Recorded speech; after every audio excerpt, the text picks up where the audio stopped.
Como cada jueves tenemos la posibilidad de reflexionar junto a ella. Hoy un tema más que interesante. Sí, y cuando me tiró ahí como el título, como habitualmente se dice, dije yo, la verdad que sí, nos tenemos que poner las pilas y ver cómo revertir un montón de situaciones. Estamos hablando en este caso de la licenciada en psicología Edith Mongeau, que está en línea. Voy a ver si tengo bien cuestiones de audio para poder dialogar con ella, para que no se nos filtre nada, porque me parece que estoy escuchando un audio de fondo. Lo vamos a cerrar para que ella salga limpita y podamos también grabarlo a través de YouTube, donde ya estamos saliendo a través del canal de YouTube de Enfoque.ar. Le recibimos ahora sí a Edith Mongeau, que la tenemos ahí a través del Zoom. Edith, buen día, ¿cómo estás? Buenos días, Ceci, ¿qué tal? ¿Cómo estás? Muy, pero muy bien. Bueno, tema que me lanzaste ayer y me dejó reflexionando, me dejó pensando, y tiene que ver con este poder extraordinario que tienen los pensamientos. Sí, realmente uno que trabaja justamente con el dolor de las personas, con los conflictos de la gente, realmente ve el poder que tienen los pensamientos sobre la vida de cada persona.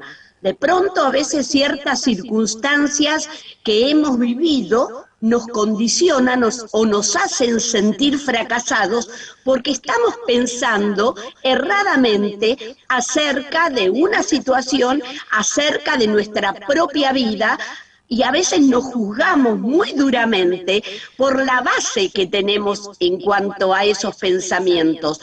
Nosotros lo que pensamos lo pensamos porque tenemos ciertas creencias que son la base de los pensamientos que surgen. Claro. Por ejemplo, a veces uno ve personas que se sienten muy mal, muy fracasadas, porque dentro de las creencias que tenían en su vida estaba, por ejemplo, el matrimonio es para toda la vida.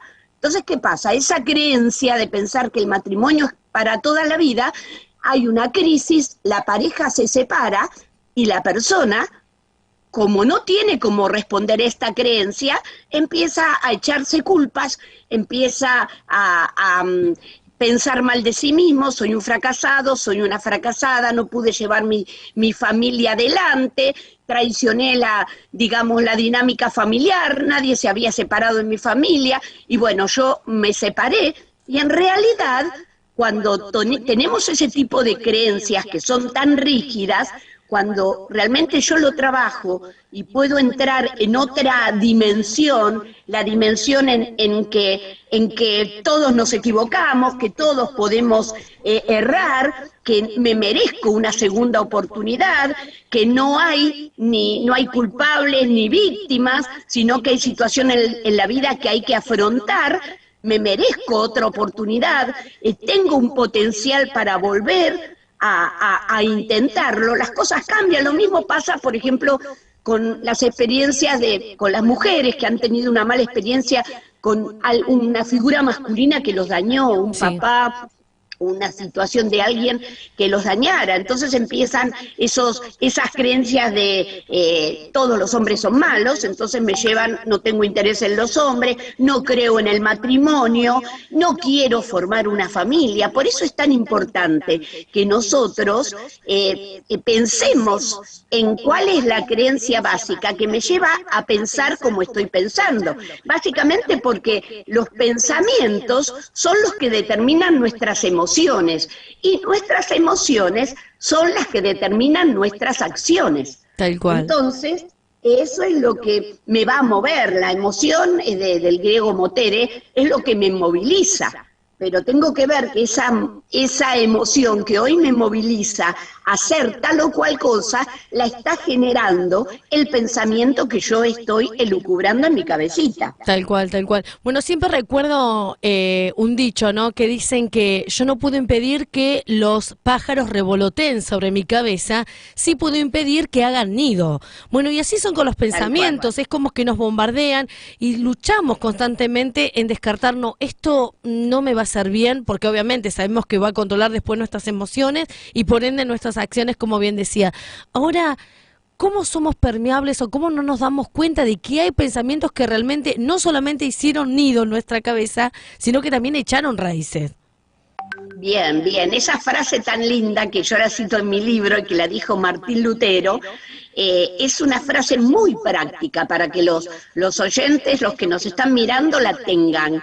No podemos evitar ser bombardeados por los pensamientos, de la misma manera que si hay un pájaro volando, no puedo evitar que vuele en el espacio, pero Claro. sí, si se me posa en mi cabeza, yo lo puedo sacar.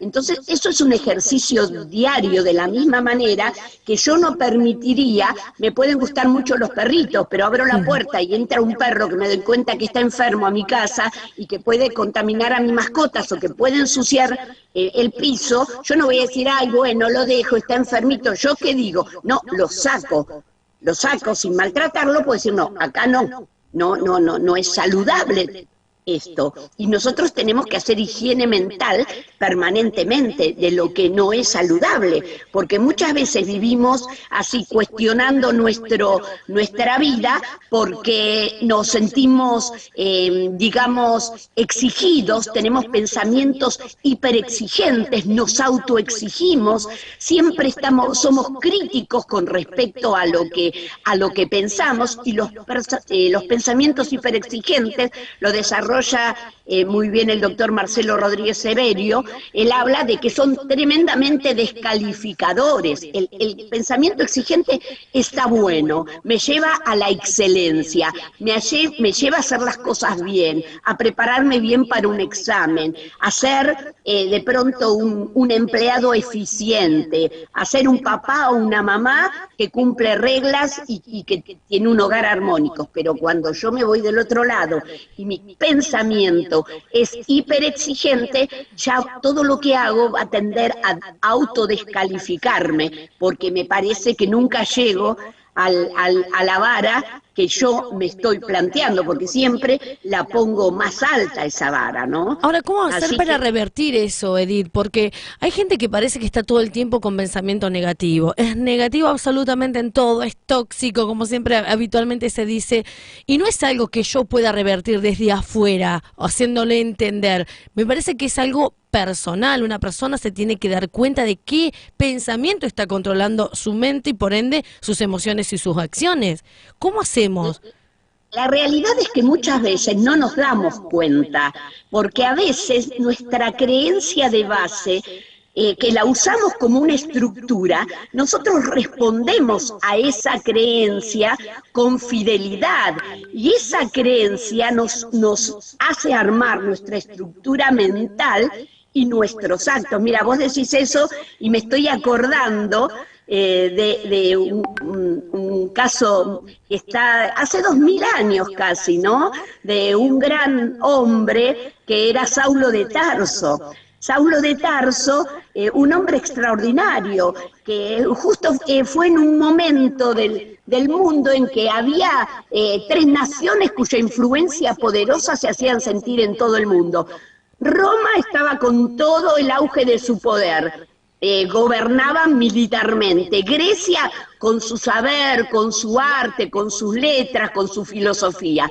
Y los judíos, que era donde está al grupo así mundialmente destacado al cual pertenecía Saulo, eran los judíos que se destacaban por su religión y por su Dios, eran guardianes de la fe.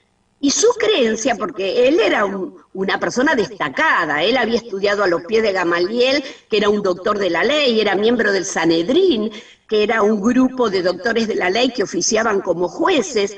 ¿Qué pasaba? Para él era la justa. Él tenía su religión y de pronto apareció un Jesús y un montón de gente que lo seguía. Esto a mí no me gusta, no condice con mi creencia, con mi estructura. ¿Qué hizo? Salió a matar cristianos.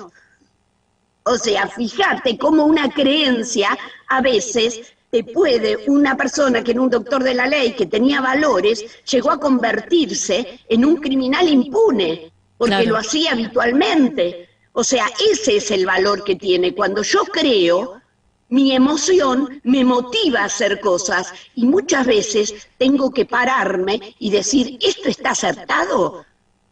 O sea, en el caso de Saulo fue un encuentro con Jesús, que lo descolocó, y cuando él le dijo, ¿qué estás haciendo? Pará, te estás equivocando.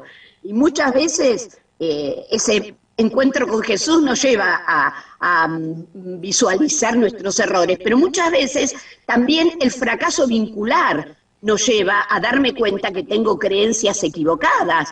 Yo soy así y me tienen que bancar como soy, ¿no? Entonces hay cierta tendencia a decir, yo no soy quien para cambiar a nadie, así que si no querés cambiar, chau. Pero yo creo que siempre en un vínculo, en una relación, hay que decir, yo soy así, pero el otro es así, y voy a buscar mi punto de relación y mi punto de unión para que esa relación, si bien yo soy así y el otro es así, hay puntos en común que se entrelazan para decir, vamos a armar un vínculo, llámese de pareja, llámese de amistad, ¿no? Entonces yo creo que son cuestiones que se gestan en nuestro corazón, en nuestros sentimientos. No tenemos que temer mirar hacia adentro y mirar qué es lo que estoy pensando, porque el sabio Salomón decía que como era el pensamiento de una persona en el corazón, así la persona era. Claro. ¿No? Si yo me doy cuenta que cada vez que voy a un grupo de amigos y a un lugar donde hay otras mujeres y me paso mirando, ay, mira el jean que se estrenó, ay, mira la cartera ay, esos zapatos, y me agarra una cosa, una bronca, porque veo que hay otras que siempre se están comprando cosas y yo no puedo.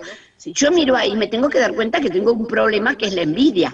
Sí. Y la mejor manera de poder trabajarlo es viendo cómo me siento yo frente a los demás y siendo sincero. No es que la otra se pasea mostrándome lo que tiene. El problema lo tengo en mi corazón. Por eso también el sabio Salomón dijo otra frase que es muy linda, que dice, sobre toda cosa guardada, guarda tu corazón. Eso es lo que se estaba refiriendo recién. Porque él determina el curso de tu vida. O sea, tu corazón, que es el centro de tus creencias, de tus emociones, va a motivar tus conductas, como sucedió con Saulo de Tarso hace 2000 años casi. O sea, él tenía ciertas conductas porque tenía un corazón sumamente devoto a su religión. Y a veces traemos tradiciones que nos hacen no permitirnos movernos dentro de lo nuevo, no darme cuenta que preciso una transformación, porque lo que le pasó a Saulo no fue que, bueno, incorporó ciertos patrones, no, él tuvo una transformación total, aún físicamente, porque él como que en ese encuentro con Jesús padeció una ceguera, toda una estrategia divina. Porque, ¿qué veía en el fondo Jesús? Un hombre que realmente era honesto con respecto a los valores espirituales que tenía, pero estaba totalmente equivocado. Tal cual. Y creo que para vivir una transformación eficaz en nuestra vida, a veces tenemos que reconocer que estamos totalmente equivocados y estar dispuestos a vivir esa transformación. Estoy pensando tanto que se escucha hoy, ¿no, Edith?, sobre los famosos mandatos. Estos mandatos que traemos de familia, bien decías, ¿no? Hay mandatos donde hay personas que, por no romper la tradición de la familia estructurada, se han bancado tantas cosas, ¿no? Esto que decías, bueno, familias que dicen, o una mujer que se siente por ahí siendo abusada, viviendo hechos de violencia, se la banca por los hijos, se lo banca por un mandato. Es difícil romper esas estructuras de mandatos de muchos años, ¿no?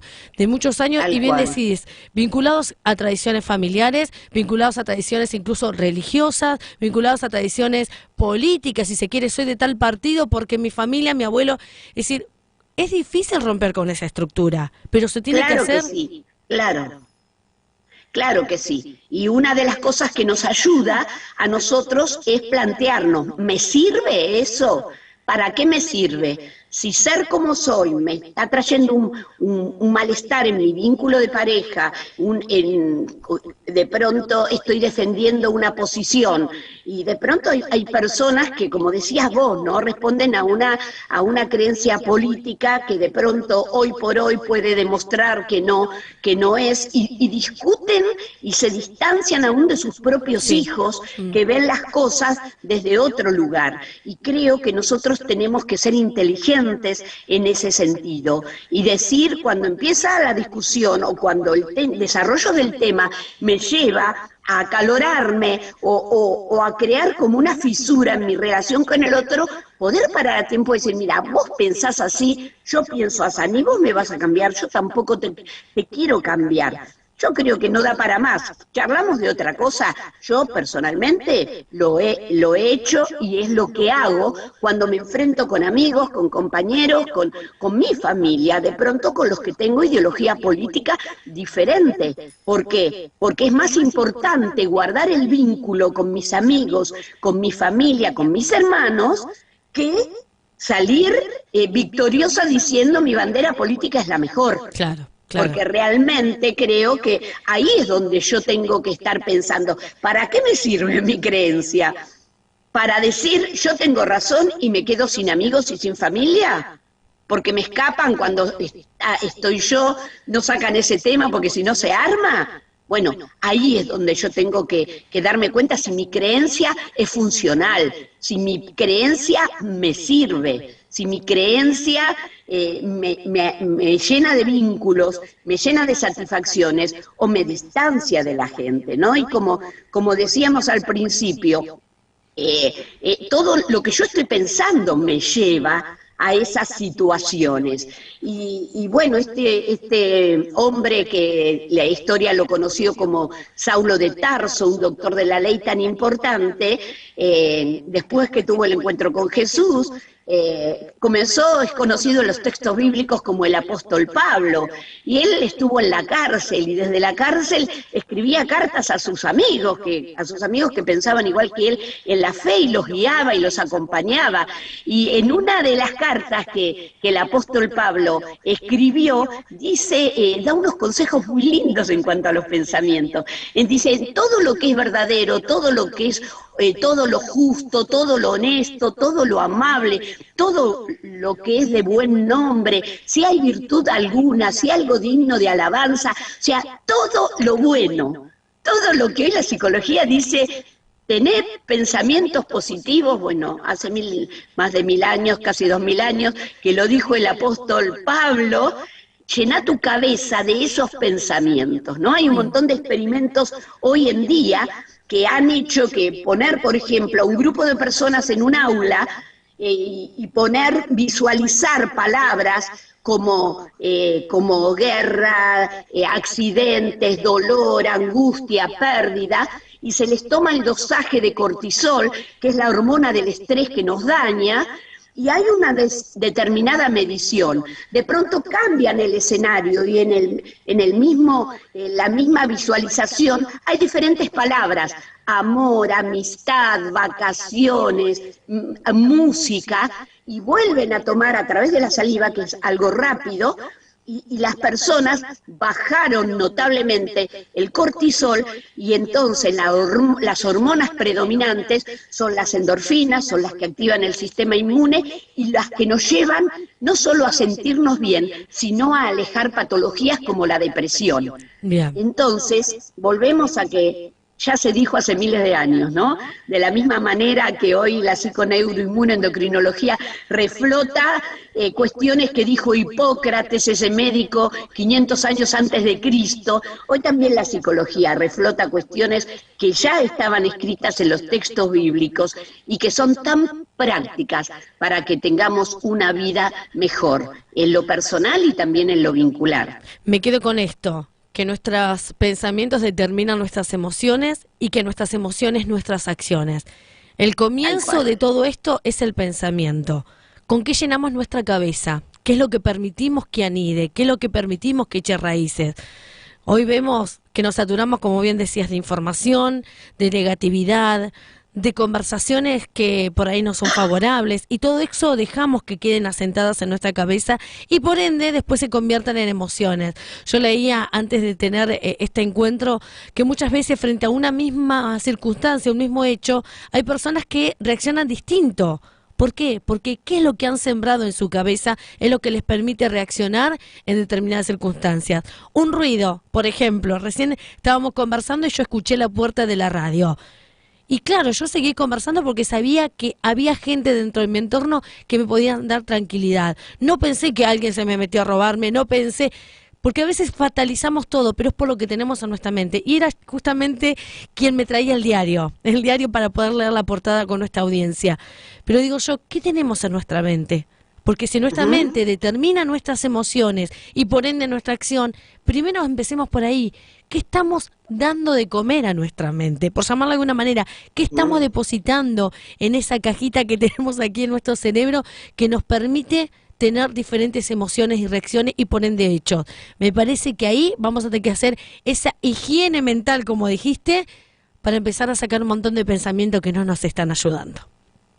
Tal cual, Ceci, y si nosotros vamos a la base, al paso anterior, tenemos que ver y replantearnos qué es lo que yo estoy creyendo, porque si yo cambio lo que creo, va a cambiar automáticamente lo que pienso.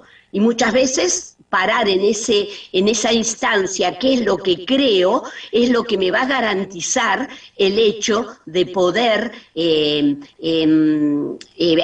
vehiculizar una vida, unos pensamientos que sean productivos y que me lleven a transformaciones positivas. Wow, sí, súper, súper cierto. Me voy al paso anterior entonces. Me parece que me estaba quedando a mitad de camino como un montón de gente. Vamos a fijarnos en qué creemos, en qué nos basamos para poder tener nuestros pensamientos, porque claro, a veces decimos, tengo un pensamiento positivo, pero no está, como bien decías, Saulo de Tarso, ¿no?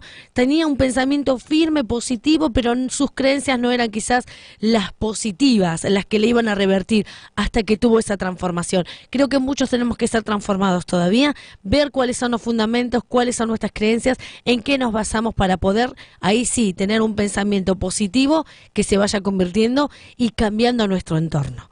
Edith, la realidad es que no estaba tan desacertado. Fíjate que Saulo de Tarso respondía a las enseñanzas de la religión y a lo que le habían enseñado sus padres y sus maestros, pero a veces lo bueno es enemigo de lo mejor. Y tenemos que ser abiertos a que nuestra vida, como dice el sabio Salomón, es como la luz de la aurora, que va en aumento hasta que el día es perfecto. Tenemos que desafiarnos día a día a ser mejores, a incorporar principios que nos hagan ir cada día llevando a cabo una transformación positiva de nuestras vidas. Muchísimas gracias, Edith. Como siempre, tan productivo, nos deja ahí recapacitando, pensando y yendo antes de ver dónde estábamos creyendo y depositando nuestra confianza para poder convertir nuestros pensamientos. Edith, muchísimas gracias. De nada, un gusto. Ahí teníamos la posibilidad de conversar con la licenciada en psicología Edith Monchau sobre el poder extraordinario que tienen los pensamientos. Pero claro, para poder tener un poder extraordinario, para poder convertir nuestro entorno en otras cuestiones, tenemos que ver en qué nos fundamentamos, en qué estamos creyendo, porque eso es lo que convierte nuestros pensamientos en emociones y por ende en acciones. ¿Es tiempo de recapacitar? Sí, pero recapacita antes del pensamiento, recapacita en qué estás depositando tu fe, tu confianza, que es lo que determina muchas veces lo que pensás, por ende lo que sentís y por ende lo que haces. La música que te enamora. Paso de mi amor.